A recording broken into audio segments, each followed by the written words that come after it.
శ్రీ సత్యసాయి జిల్లా కదిరి హైదరాబాద్లో మీడియా ప్రతినిధులపై దాడికి నిరసనగా కదిరిలో జర్నలిస్టుల ధర్నా. సినీ నటుడు మంచు మోహన్ బాబుపై చర్యలు తీసుకోవాలని జర్నలిస్టు సంఘాల నాయకులు డిమాండ్. కదిరిలోని అంబేద్కర్ సర్కిల్లో ధర్నా చేపట్టిన జర్నలిస్టులు మీడియా ప్రతినిధులకి మోహన్ బాబు బేషరతుగా క్షమాపణ చెప్పాలి. హైదరాబాద్లో మీడియా ప్రతినిధులపై సినీ నటుడు మోహన్ బాబు దాడిని నిరసిస్తూ శ్రీ సత్యసాయి జిల్లా కదిరిలో జర్నలిస్టుల సంఘాలు ధర్నా చేపట్టారు. కదిరి పట్టణంలో R&B అతిథి గృహం అంబేద్కర్ సర్కిల్ వరకు ర్యాలీ చేపట్టి అంబేద్కర్ సర్కిల్లో ధర్నా చేపట్టారు. విధి నిర్వహణలో ఉన్న మీడియా ప్రతినిధులపై సినీ నటులకి పాల్పడడం సభ్య సమాజం తలదించుకునేలా ఉందని జర్నలిస్టు నాయకులు తెలిపారు. మంచు మోహన్ బాబుపై చర్యలు తీసుకోవాలని డిమాండ్ చేశారు. మీడియా ప్రతినిధులతో క్షమాపణ చెప్పాలని డిమాండ్ చేశారు. అనంతరం అంబేద్కర్ విగ్రహానికి జర్నలిస్టుల సంఘాల నాయకులు వినతి పత్రం అందజేశారు.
నమస్కారం. గత 2 రోజులుగా సినీ నటుడు మోహన్ బాబు ఆయన కుమారుల మధ్య తీవ్రమైన ఘర్షణలు జరుగుతున్నాయి. అది వాళ్ళ కుటుంబ వ్యవహారమైన బయటకు వచ్చిన తర్వాత పబ్లిక్లో ఉన్న ఒక వ్యక్తి గురించి ఆ కుటుంబం గురించి సమాజం తెలుసుకోవాల్సిన అవసరం ఉంది. కాబట్టి ఆ సందర్భంగా జర్నలిస్టులు కవర్ చేయడానికి వెళ్ళారు. ఆ జర్నలిస్టులని దాడి చేయడం, వాళ్ళని తిట్టడం, కొట్టడం. సినీ నటుడు మహా గొప్ప నటుడు ఆయన మోహన్ బాబు గారు విచక్షణ రహితంగా సహనం కోల్పోయి కవర్ చేయడానికి వచ్చిన జర్నలిస్టులపై దాడి చేయడం అనేది అమానుషం. ఈ సమాజంలో రవిగాంచని చోట కవి గాంచుతాడు, కవి గాంచని చోట కూడా జర్నలిస్టులు గాంచుతారు. రాజ్భవన్ రహస్యాలు బయట తీసింది జర్నలిస్టులే, బోఫోర్స్ కుంభకోణాన్ని బయటపెట్టింది జర్నలిస్టులే. జర్నలిస్టుల పని రిపోర్టింగ్ చేయడమే.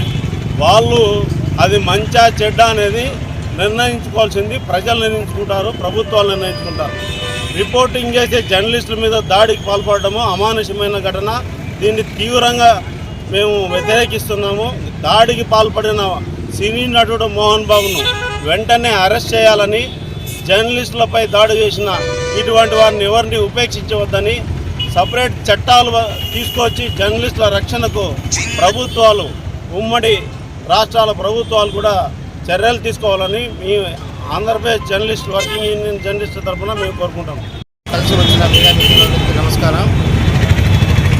జనరల్గా ఇదివరకు జర్నలిస్టులను తిరిగితేనే కేసు నమోదు చేయాలని చెప్పి ఇది కూడా తీర్పు ఇచ్చింది సుప్రీంకోర్టు. తాజాగా ఇప్పుడు నిన్న జరిగిన సంఘటన సినీ నటుడు మోహన్ బాబు గారు మీడియా పైన దాడికి పాల్పడడం దారుణం. వాస్తవంగా సెలబ్రిటీలు అంటే ఎవరైనా ఆసక్తి చూపుతారు. సెలబ్రిటీల విశేషాలపైన వాళ్ళు జరుగుతున్న సంఘటనపైన ఏమైనా కానీ ఆసక్తి చూపుతారు. ప్రజలు ఏ విషయాలైతే ఆసక్తి చూపుతారో అదే విషయాలపైన జర్నలిస్ట్ ఫోకస్ చేయడం సహజం. ఇప్పుడు మీ ఇంటి గొడవ అంటున్నారు. మీ ఇంటి గొడవ మీ ఇంటి లోపల 4 గోడల మధ్య ఉన్నంత వరకే మీ ఇంటి గొడవ. అది బయటకు వచ్చిందంటే బయట గొడవ అవుతుంది. కాబట్టి ఈ విషయాలన్నీ కూడా మోహన్ బాబు గారు తెలుసుకోవాలా, తెలియదేం కాదు, తెలుసు. అయినా కూడా ఇది ఉద్దేశపూర్వకంగానే కొట్టడం జరిగిందనేది నా అభిప్రాయం. దీన్ని జర్నలిస్టుల తరఫున నేను తీవ్రంగా ఖండిస్తున్నాను. ఇలాంటి సంఘటనలు జరిగినప్పుడే కాకుండా నిత్యం ఏ చిన్న సంఘటన జరిగినా కూడా జర్నలిస్టులు అందరూ కూడా ఐక్యతగా ఉండి ఇలాంటి ఉద్యమాలు చేపట్టడానికి ముందుకు రావాలని కోరుతున్నా. మోహన్ బాబు విషయంలో వెంటనే ఉమ్మడి రాష్ట్ర ప్రభుత్వాలు రెండూ కూడా కేసు నమోదు చేసి ఆయన పైన అరెస్ట్ చేయాలని చెప్పి ఏపీడబ్ల్యూజే తరఫున డిమాండ్ చేస్తున్నారు. ప్రముఖ సినీ నటుడని గొప్పలు చెప్పుకుండే మోహన్ బాబు పెద్ద పెద్ద యూనివర్సిటీలు స్థాపించి వేల మందికి విద్యాబోధనలు నేర్పినానని ప్రగల్భాలు పలికే మంచు మోహన్ బాబు నిన్నటి దినం విచక్షణ కోల్పోయి ఏమాత్రం సమాజం పట్ల గౌరవం లేకుండా అయ్యప్ప మాల దీక్షలో ఉన్న ఒక రిపోర్టర్ పైన దాడి చేయడం ఏమైనా చర్యగా భావిస్తున్నాం. మీ ఇంట్లో ఏమైనా సమస్యలు ఉంటే మీ ఇంట్లో పరిష్కరించుకోండి. రోడ్డు పైకి వచ్చినప్పుడు బాధ్యత గల విలేకరులుగా విధి నిర్వహణలో భాగంగా మేము రావడం మా బాధ్యత. మరి అక్కడికి వచ్చినప్పుడు ఆ రిపోర్టర్ ఏమడిగాడు, మిమ్మల్ని ఏం సార్ అని అడిగాడు. మీరేం చెప్పినాడు, లోగో తీసుకొని తలపైన కొట్టాడు. పొరపాటున మెదడు కానీ ఏదైనా జరిగి ఆ కుటుంబం కోల్పోతే వాళ్ళ కుటుంబ పరిస్థితి ఏమి? మీ ఇంట్లో ఉన్న సమస్యలు, మీ ఇంట్లో ఉన్న మీ కొడుకులపైన ఉన్న సమస్యలు ఊరటోళ్ళపైన దాడులకు పాల్పడడం ఏమాత్రం మంచి పద్ధతి కాదు. మరి అదేవిధంగా ఇంకోటి చెప్తున్నా, నువ్వు ఒక ఆడియోను రిలీజ్ చేసినావు. ఎవరికి? మీ కొడుకు ఒక ఆడియోను రిలీజ్ చేసినావు. ఇంట్లో ఉన్న పని మనుషులు కొట్టడం చాలా తప్పు అన్నావు. మరి పని మనుషులు కొట్టడం తప్పే, మేము కూడా ఖండిస్తాం. అయితే TV9 రిపోర్టర్ పైన, TV5 రిపోర్టర్ పైన, ఇతర మీడియా ప్రతినిధుల పైన దాడి చేయడం తప్పు కాదా? అది నీ మనస్సాక్షిగా కరెక్ట్ అనిపిస్తూ ఉందా? ఇది ఎంతవరకు న్యాయము? వెంటనే తెలంగాణ ప్రభుత్వం కూడా ఈ వ్యవహారంపై స్పందించాల్సిన అవసరం ఉంది. ఈ వ్యవహారంపై స్పందించి మోహన్ బాబుపై కఠినమైన చర్యలు తీసుకోవాలి. భవిష్యత్తులో ఇలాంటి ఘటనలు పునరావృతం కాకుండా తెలుగు రాష్ట్రాల ప్రభుత్వాలతో పాటు కేంద్ర ప్రభుత్వం జర్నలిస్టుల రక్షణ కోసం ప్రత్యేక చట్టం తీయాలని డిమాండ్ చేస్తున్నాం. వెంటనే మోహన్ బాబును అరెస్ట్ చేయకుండా పోతే పెద్ద ఎత్తున ఆందోళన కార్యక్రమాలు చేస్తామని హెచ్చరిస్తున్నాం.